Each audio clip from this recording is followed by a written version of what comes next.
पाकिस्तानी ਜਿਹੜੇ ਪੈਸਾ ਭੇਜਦੇ ਨੇ ਇਮਰਾਨ ਖਾਨ ਨੂੰ ਵੈਸੇ ਵੀ ਪਿਆਰ ਕਰਦੇ ਨੇ ਔਰ ਉਹਨਾਂ ਨੂੰ ਪਤਾ ਹੈ ਕਿ ਇਹ ਅੱਛਾ ਹੈ ਸਾਡਾ ਪੈਸਾ ਜਿਹੜਾ ਜ਼ਾਇਆ ਨਹੀਂ ਹੋਣ ਲੱਗਾ ਸਿਰਫ ਇਤਮਾਦ ਨਹੀਂ ਉਹਨਾਂ ਨੂੰ हुकूमत दे। अंकल आप ये बताइए कि हमने ये भी सुनने में आया है कि जो अमेरिका के लोग हैं वो ओवरसीज पाकिस्तानी जो हैं वो पाकिस्तान में इमरान खान के कहने पे पैसे नहीं भेज रहे, तो इसके बारे में आपकी क्या राय है? नहीं ये गलत है। इमरान खान ने कभी भी नहीं किसी को आख्या कि पैसे ना भेजो,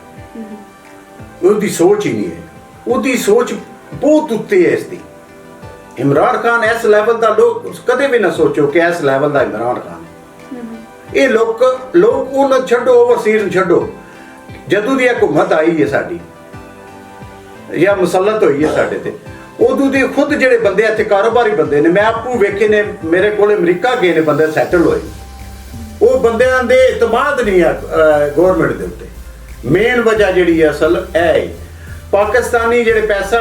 भेजदे ने इमरान खान नूं वैसे भी प्यार करदे ने और उन्हां नूं पता है कि ये अच्छा है साडा पैसा जिहड़ा ज़ाया नहीं होण लगा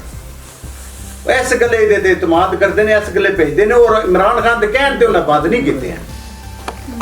जी बिल्कुल कोई ना ही उन्होंने कहने ते सिर्फ इतमाद नहीं उन्होंने हुकूमत।